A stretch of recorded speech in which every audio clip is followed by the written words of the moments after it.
جانور ذبح کرنے کا طریقہ۔ جانور ذبح کرتے وقت قبلہ رخ لٹائیں، اس کے بعد یہ دعا پڑھیں: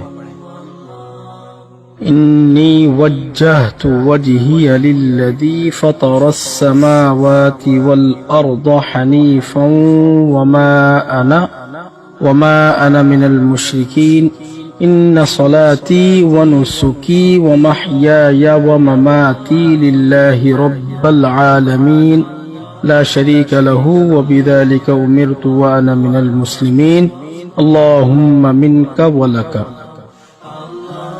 اگر خود اچھے طریقے سے ذبح کر سکتا ہو تو اپنے ہاتھ سے ذبح کرے، ورنہ وہاں خود موجود رہے۔ تیز دھار چھری سے ذبح کرنا تاکہ جانور کو کم سے کم تکلیف ہو، لیکن جانور کے سامنے چھری تیز نہ کی جائے۔ بسم اللہ اللہ اکبر کہہ کر ذبح کرنا۔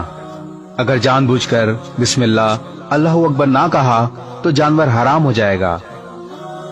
گردن کی چاروں رگیں کاٹنا، البتہ اتنا نہ کاٹے کہ حرام مغز تک پہنچ جائے یا گردن علیحدہ کر دے۔ جانور کی کھال اتارنے سے پہلے اس کے اچھی طرح ٹھنڈا ہو جانے کا انتظار کرنا۔ اللہ تعالیٰ تمام مسلمانوں کی قربانی قبول فرمائے، آمین۔ اس ویڈیو کو شیئر ضرور کریں، ہو سکتا ہے آپ کے ایک شیئر سے یہ بات کسی کے دل میں اتر جائے۔